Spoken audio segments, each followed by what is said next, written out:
कैसे हैं आप लोग।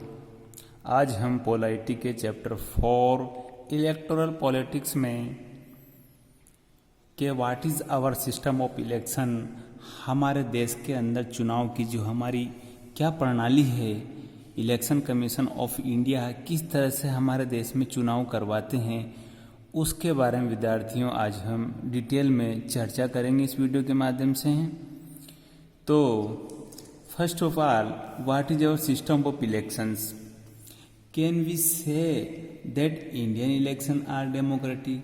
To answer this question, let us take a look at how election are held in India। यहाँ पर हम देख रहे हैं क्या हमारे देश में होने वाले चुनाव लोकतांत्रिक हैं। इस सवाल का जवाब देने के लिए आइए हम देखते हैं भारत में चुनाव किस तरह से होते हैं।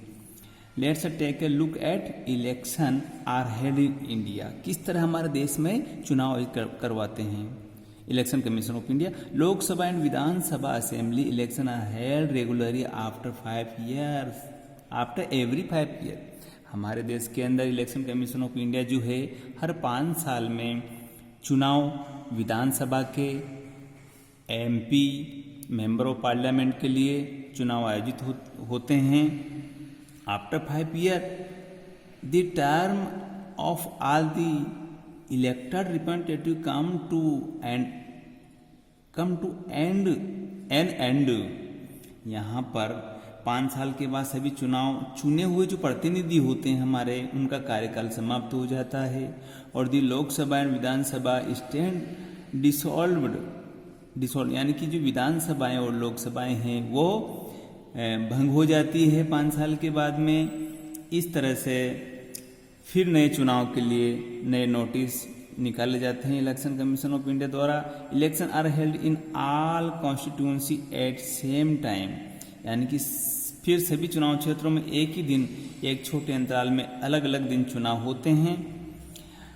इधर यानी कि ऑन द सेम डे, या तो उसी दिन या with in a few day, कुछ दिनों के अंतराल में। This is called a general election, या इसको हम सामान्य इलेक्शन कहते हैं, आम चुनाव कहते हैं।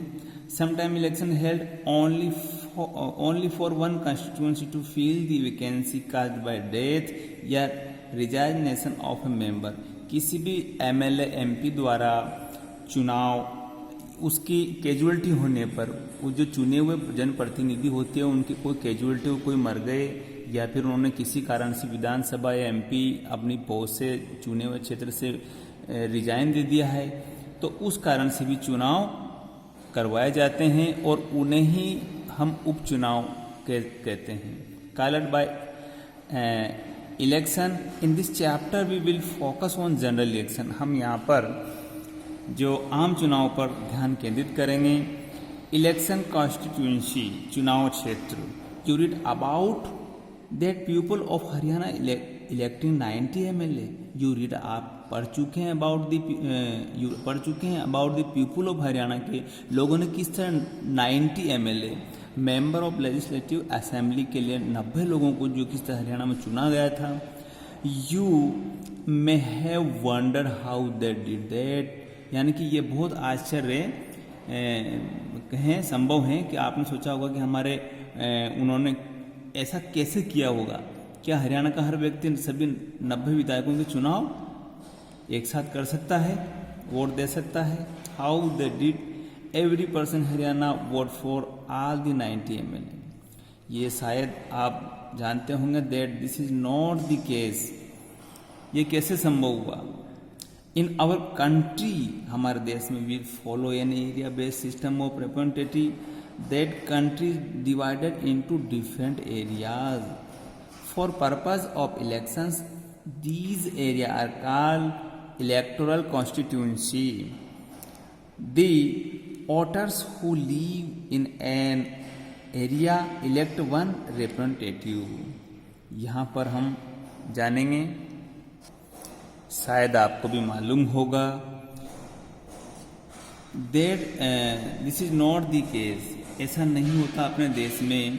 हम इस क्षेत्र में विशेष पर आधारित प्रतिनिधित्व की प्रणाली से काम करते हैं। चुनाव के उद्देश्य से पर्पज ऑफ इलेक्शन, चुनाव के उद्देश्य से देश को अनेक क्षेत्रों में बांट दिया गया है। इन्हें निर्वाचन क्षेत्र कहते हैं, इन्हें electoral constituency called electoral constituency, इनको चुनाव निर्वाचन क्षेत्र कहते हैं।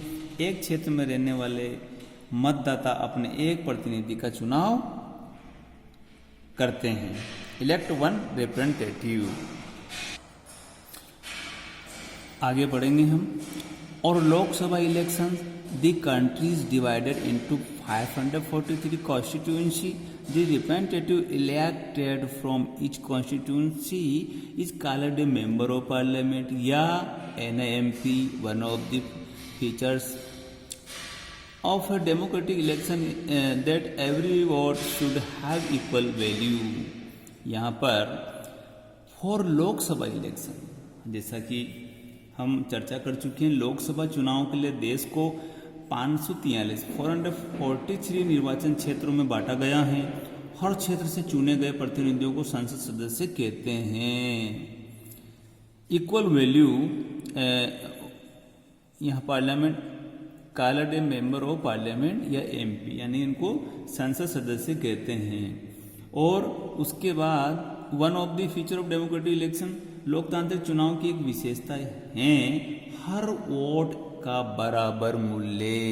यह आपको अच्छी तरह दिमाग में बैठा लेना चाहिए कि हमारे देश में या बहुत सारे लोकतांत्रिक देशों में एवरीवन जो वोट होते हैं हर नागरिकों के समान होते हैं, समान वैल्यू वाले होते हैं। तो यहाँ पर इसलिए हमारे संविधान में ये व्यवस्था है कि हर चुनाव में क्षेत्र में मतदाताओं की संख्या काफ़ी हद तक समान हो। Constituency should be have a equal population living within it. Similarly, each state is divided into a specific number of assembly constituency. In this case, the elected representative is called the member of legislative assembly and MLA. Each parliament constituency has within its several assembly constituency. The same principle applies for panchayat and municipal elections. Each village or town is divided into several wards that are like constituency. Each ward elects one member of the village or the urban local body. Sometimes these constituencies are counted as a seat for each constituency represent one seat is in the assembly. When we say that Lok Dal won 60 seats in Haryana, it means that candidate is Lok Dal won in 60 assembly constituency in the state, and thus Lok Dal had 60 MLAs in the state assembly. यहाँ पर हम संक्षेप में और short में जानेंगे। Short और संक्षेप में इसका अर्थ हम जानने की कोशिश करेंगे। किस प्रकार से इसी प्रकार प्रत्येक राज्य को उसकी विधानसभा की सीटों के हिसाब से बांटा गया है। इन सीटों से निर्वाचित प्रतिनिधियों को विधायक कहते हैं। प्रत्येक संसदीय निर्वाचन क्षेत्र में विधानसभा के कई निर्वाचन क्षेत्र आते हैं, जैसा कि हमने पढ़ा। इसमें अभी पंचायत और नगर पालिका के चुनाव में भी, म्यूनसिपल जो इलेक्शन है, नगर पालिका के चुनाव में भी हमने अच्छी तरह यही चुनाव का तरीका अपनाया जाता है। प्रत्येक पंचायत को कई वार्डों में बांटा गया है, जो छोटे छोटे निर्वाचन क्षेत्र हैं। प्रत्येक वार्ड से पंचायत या नगर पालिका के लिए एक सदस्य का चुनाव होता है। कई बार निर्वाचन क्षेत्रों को सीट भी कहा जाता है, क्योंकि हर क्षेत्र में संसद विधानसभा की एक सीट का प्रतिनिधित्व करता है। इसलिए हम जब कहते हैं कि लोक दल ने हरियाणा की 6 सीटें जीती, तो इसका मतलब है कि विधानसभा के 6 निर्वाचन क्षेत्रों से लोक दल के 6 लोग जीतकर राज्य विधानसभा में पहुंचे हैं। अतः आज हम इतना ही। किसी दिन इसी चैप्टर के साथ किसी वीडियो के साथ फिर हाजिर होंगे। तब तक नमस्कार।